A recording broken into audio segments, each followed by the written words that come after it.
Have you ever wondered what a sociopath, a loser, and probability theory might have in common? It's an unusual trio, isn't it? Let's start with the sociopath.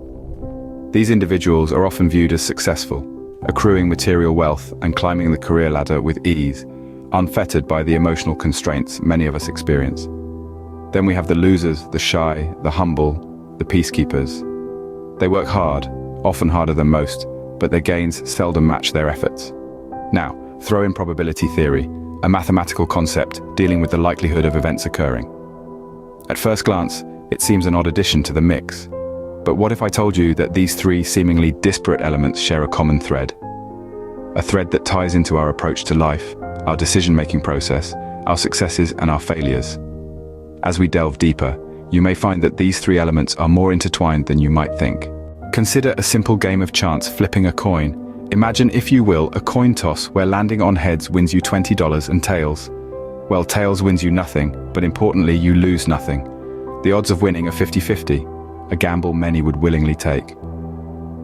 Now let's translate this scenario into real life. Every day, we encounter situations where the outcome is uncertain, much like our coin toss. We have the opportunity to step out of our comfort zone, to take a risk, knowing that success could bring reward, while failure, though disappointing, leaves us no worse off than before. Yet despite the favorable odds, many of us hesitate, holding back from embracing these moments of potential growth. We allow fear of failure to overshadow the possibility of success, even when the risk is essentially zero. Why do we shy away from these opportunities when they present themselves in our daily lives? Now let's apply this game of probability to real-life scenarios. Picture a young child, tasked with making their bed. If you ask them to do so and they fail, you're no worse off than before.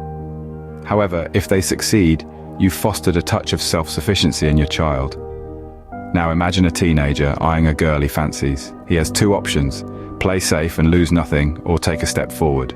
If she rebuffs him, he's back at square one, no loss.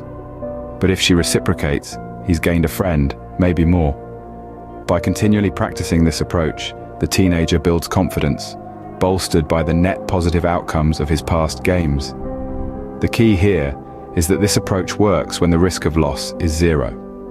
If, however, you were to act in a sociopathic manner, you'd risk damaging your internal morale, which could lead to negative outcomes. Remember, this game only works when the risk of loss is zero. Acting in a sociopathic manner can harm your internal morale, leading to negative outcomes. So, what can we learn from sociopaths, losers, and probability theory? We've delved into a fascinating commonality, one that reveals an intriguing pathway towards personal growth. It's all about embracing calculated risks, where the potential loss is zero, like flipping a coin in a game, or asking someone out, or encouraging a child to be independent. In each scenario, the worst outcome is merely a return to the status quo. No loss, no harm. But the potential gain? It could be $20, a new friendship, or a more self-reliant child. The more we engage in this game, the more confident we become, even if the last throw didn't land as expected. Remember, this isn't about exploiting others or maximizing individual performance at any cost. It's about fostering a philosophy of win-win, where every action can lead to growth, learning, or success without inflicting harm on others. The next time you hesitate to act, consider what you stand to lose.